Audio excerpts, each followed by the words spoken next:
Меня зовут Зуша, рад вас приветствовать в новом своем видео. Сейчас я нахожусь на горе Теодора Герцеля, это в Иерусалиме, это очень знаменитое место, где похоронен один из великих людей, который дал толчок для создания этого государства.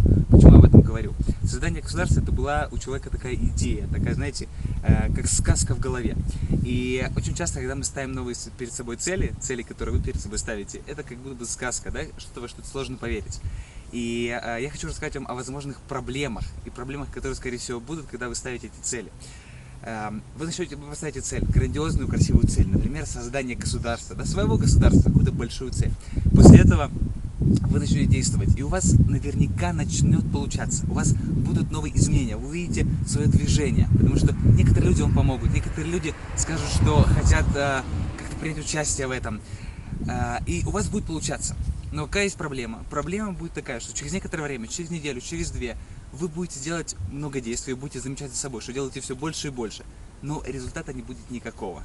А наоборот, будут одни отказы. Люди будут говорить: подождите, не сейчас, ваша идея плохая, цель не подходит и так далее. И я хочу вас предупредить, чтобы вы были готовы, что в начале у вас будет результат, и вы почувствуете рывок, как только поставите цель и начнете к ней двигаться резко. Почему? Потому что по сравнению с нулем, любые движения, они заметны. Но когда вы уже вышли на какой-то уровень, когда вы уже новичок в том, что делаете, то для того, чтобы дойти до профессионализма, стать более высокого уровня в том, что вы делаете, нужно, чтобы прошло время. И здесь будет сложно, я вам гарантирую, что будет сложно. И поэтому есть много коучей, тренингов, книг и так далее, которые помогают вот в этап становления набраться сил.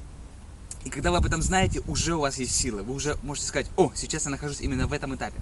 Но как же у этого человека, великого человека Теодора Герцеля, получилось создать государство? Он верил, он каждую секунду верил в то, что он делает. Каждую секунду, каждое мгновение, каждый момент того, что он делал, было наполнено невероятным количеством веры. И я говорю вам, что поверьте в то, что вы сможете сделать то, что вы хотите. Поверьте в свою цель. Верьте в то, что это реально. И это действительно реально. И только вы у себя в голове решаете, или вы сможете это сделать, или не сможете. Если верить, если действовать, то наверняка все получится. С верой в ваши невероятные достижения. Зуши, увидимся в следующих видео. Пока!